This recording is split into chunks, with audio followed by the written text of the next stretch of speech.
কথায় আছে শেষ ভালো যার সব ভালো তার, সেই শেষটাই দারুণভাবে করলেন এমিলিয়ানো মার্টিনেজ।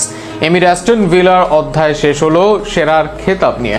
নামি দামি গোলরক্ষকদেরকে পরাস্ত করে প্রিমিয়ার লিগের বছরের সেরা এমিলিয়ানো মার্টিনেজ। অ্যাস্টন ভিলার এই গোলরক্ষকের কাছে গেছে প্রিমিয়ার লিগের এই মৌসুমের সেরা সেভের পুরস্কার।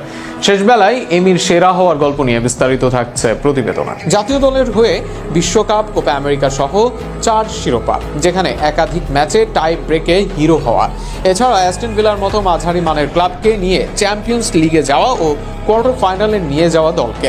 এমির এই সময়ে প্রাপ্তি ছিল সবকিছুই। 2বার ইয়াসিন ট্রফিও জয় করেন এই সময়। তবে এবার আরও এক ব্যক্তিগত শিরোপা গেছে এমির কাছে। এবার প্রিমিয়ার লিগের সেরার খেতাবটা জুটলো এমির কাছে। এই মৌসুমে প্রিমিয়ার লিগের সেরা সেভ জয়ী গোলরক্ষক আর কেউ নন, এমিলিয়ানো মার্টিনেজ। নটিংহ্যাম ফরেস্টের বিপক্ষে এক সেভ তাকে এনে দেয় এক পুরস্কার। সেখানে স্বদেশী ডমিঙ্গুয়েজ লাফিয়ে উঠে হেড দিয়ে অনেকটাই গোল উদযাপনে চলে যান। যে গতিতে হেড দেন এবং যে জায়গা থেকে দেন তাতে গোল অনেকটা সুনিশ্চিতই ভাবা যায়, কিন্তু এমির যেন ছিল অন্য ভাবনা। সেখান থেকে অতি দ্রুত গতিতে হাত ছুঁয়ে বলকে থামান, কিন্তু এইভাবে থামালে তো সামনে ডমিঙ্গুয়েজ রিবাউন্ডে গোল করবেন।